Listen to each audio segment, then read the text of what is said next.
이제 쓰레기 개념에 한번 들어가 보도록 하겠습니다. 먼저 쓰레기 개념인데요. 쓰레기라고 하는 말은 쓰르기라고 하는 말에서 나왔고요. 이 쓰르기는 쓸다의 명사형입니다. 그래서 쓸다, 쓰르기, 쓰레기 이런 식으로 말이 변해오는 것이고요. 이 쓰르기라고 하는 말은 못 쓰게 된 조각을 의미합니다. 근데 쓰레기뿐만 아니라 뭐 오물, 폐기물 이런 개념도 사용을 하고 있는데요.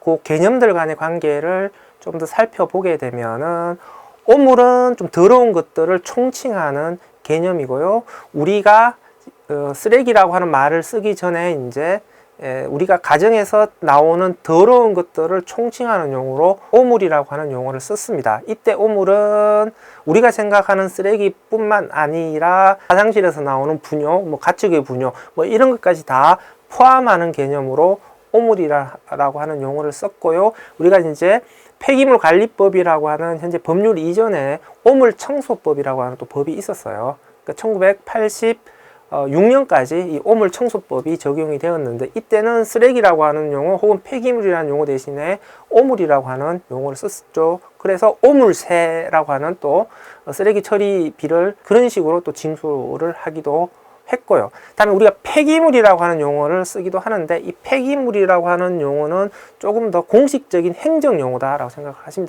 되겠습니다. 그래서 행정상에서 쓰는 용어는 폐기물이라는 용어를 쓰고 영어로 따지면 웨이스트 정도 개념이 되겠고요. 우리 쓰레기라고 하는 개념은 뭐 가비지 이 정도의 개념이 되겠습니다. 그래서 저는 가급적이면 폐기물은 너무 딱딱하잖아요. 그래서 쓰레기 폐기물 박사보다 쓰레기 박사가 훨씬 더 친근하죠. 그래서 쓰레기라고 하는 용어를 더 선호를 합니다. 그래서 쓰레기나 폐기물이나 그냥 같은 용어다라고 생각을 하시면 되겠습니다. 우리가 쓰레기라고 하는 말은 쓸다에서 유래를 했다 그랬잖아요. 그 쓸다, 쓰레기, 쓰레기가 됐다는 거죠. 쓸다라고 하는 것은 청소행위죠. 더러운 것을 치우는 행위가 되겠고요. 쓰레기라고 하는 것은 못 쓰게 된 조각을 의미한 거잖아요.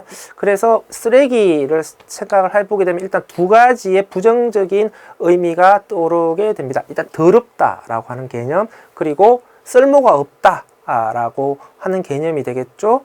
그래서 쓸모없는 놈을 보면 쓰레기 같은 놈, 뭐 이런 식으로 우리가 비하를 하기도 하잖아요. 그래서 쓰레기는 일단은 더럽다라고 하는 것과 쓸모없다라고 하는 두 가지 부정적인 개념을 담고 있게 되고, 그럼 쓰레기 관리라고 하는 것은 이 두 가지 이 부정적인 문제를 해결하는 게 되는 거죠. 그래서 더러운 것이 우리의 생활 환경을 위협하는 것을 막기 위해서, 즉 더러운 것으로부터 우리 쾌적한 생활 환경을 유지하기 위해서 뭘 해야 돼요? 빨리 치워줘야 되죠. 그래서 위생 확보를 위한 청소의 개념이 쓰레기 관리의 주요 목적 중에 하나가 되는 것이고요. 다음에 이 불필요하다라고 버려지는 것들을 다시 필요한 것으로 전환시켜서 우리 자원으로 계속 쓰게 하자. 이게 이제 자원순환 혹은 재활용의 문제가 되는 것이죠. 그래서 재활용을 잘하게 하는 것이 또 쓰레기 관리의 주요 목적이 되겠습니다. 그래서 쓰레기라고 하는 것은 위생과 재활용 이 두 마리 토끼를 어떻게 잡을 거냐 라고 하는 것이 중요한 과제가 된다라고 우리가 볼 수가 있습니다. 근데 지금 우리나라에서는 이 위생의 문제와 재활용의 문제가 이게 빵 충돌하는 영역이 어디냐면은 음식물 쓰레기 관리 영역이에요. 음식물 쓰레기 분리배출이 법적으로 시작된 것은 2005년 1월 1일부터고 실제 분리배출을 시범사업까지 시작한 것은 1997년 8년 이때쯤인데요. 법적으로 시작된 것은 2005년부터 해서 15년이 흘렀어요. 그러니까 15년 동안 음식물 쓰레기 분리배출을 해서 재활용을 하자라고 얘기를 하는데 이 부분에 대해서는 우리나라 국민들이 다 동의를 하고 있다라고 생각해요. 그래서 음식물 쓰레기 분리배출에 다들 열심히 동참을 하고 있어요. 문제는 음식물 쓰레기를 따로 모아가지고 이것을 배출하는 데 따르는 여러 가지 문제가 나와요. 일단 기본적으로 냄새가 나잖아요. 그리고 미관상으로도 안 좋아요.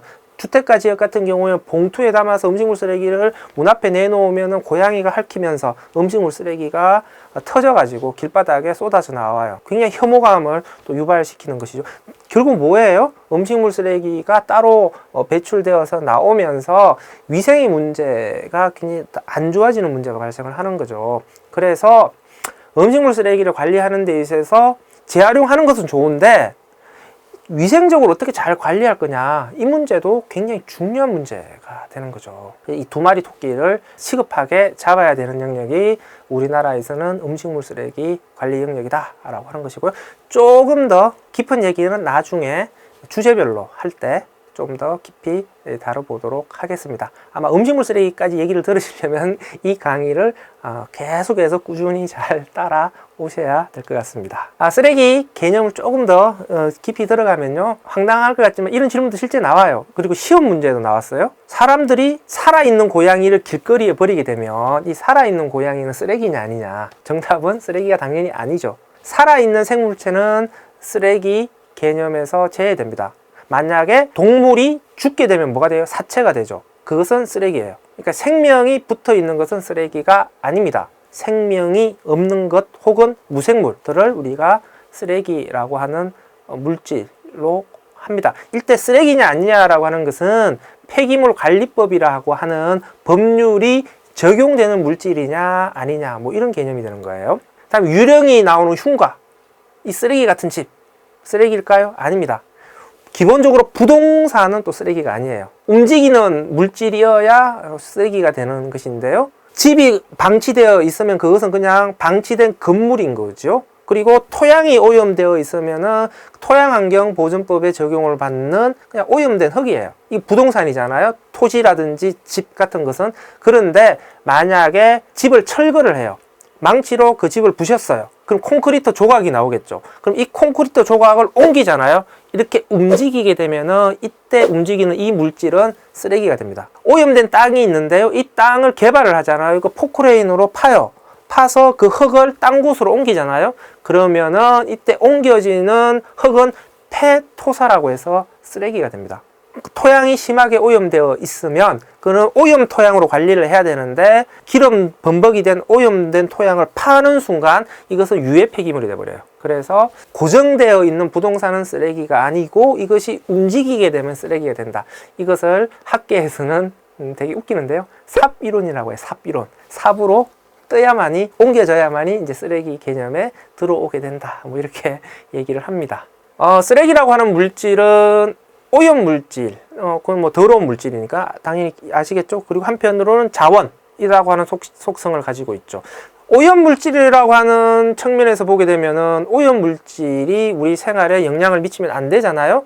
그래서 규제를 해야 돼요. 오염 물질이 문제를 일으키지 않도록 하지 마라, 하지 마라, 하지 마라, 하지 마라. 그러면서 규제를 하죠. 그래서 폐기물 관리법이 적용받는 사람들 입장에 봐서는 굉장히 짜증나는 강한 규제법이죠. 왜 이렇게 하지 말라는 게 많아? 왜 하나같이 나한테 개입을 하는 것이야? 뭐 이렇게 얘기를 하게 되는 것이죠. 근데 또 한편으로는 자원이라고 하는 속성을 갖고 있는데 이 자원은 뭐예요? 많이 이용하는 게 좋잖아요. 많이 이용하려면 하지마, 하지마, 하지마, 하지마. 자꾸 귀찮게 개입을 하게 되면 사람들이 에이 더러워서 이거 안 써 이렇게 생각할 거 아니에요. 자원을 많이 이용을 하게 하려면 규제가 또 너무 강하면 이용을 못 하게 돼요. 그러면 좀 규제를 풀어주면서 사람들을 살살 달래야죠. 야 이걸 많이 써, 많이 써. 우리가 이렇게 해줄 테니까 많이 써. 그래서 규제를 완화시켜주는 촉진 정책을 쓰게 됩니다. 그래서 쓰레기는 오염 물질을 관리하기 위한 강한 규제의 속성과 자원을 많이 이용하게 하는 촉진의 속성이 서로 부딪히게 되는 영역입니다. 그래서 쓰레기 관리 정책이 어렵다. 우리가 이렇게 얘기를 해요. 이게 우리 현실 생활에서 쭉 많이 볼 수 있는 건 뭐냐면 저는 고물상 문제라고 생각을 합니다. 고물상은 이제 폐지나 고철 같은 어쨌든 쓰레기로 배출된 자원을 취급하는 곳이잖아요. 그러니까 쓰레기로 배출된 자원에서 이 쓰레기 쪽에 방점을 두게 되면은 쓰레기가 우리가 살고 있는 집 옆에 쌓이게 되면은 사람들이 싫은 거잖아요. 보기도 좋지 않고 막 먼지도 나는 것 같고 냄새도 날 것 같고 미관상도 좋지 않으니까 이게 다 모이면 뭐가 돼요? 막 내 집값을 팍팍팍 떨어뜨릴 것 같잖아요. 그러니까 고물상은 지금 국토의 계획 및 이용에 관한 법률에서 주거지역과 상업지역에서는 고물상은 아예 입지를 못하도록 되어 있어요. 그럼 지금 주거지역에 고물상이 우리 동네 고물상 있잖아요.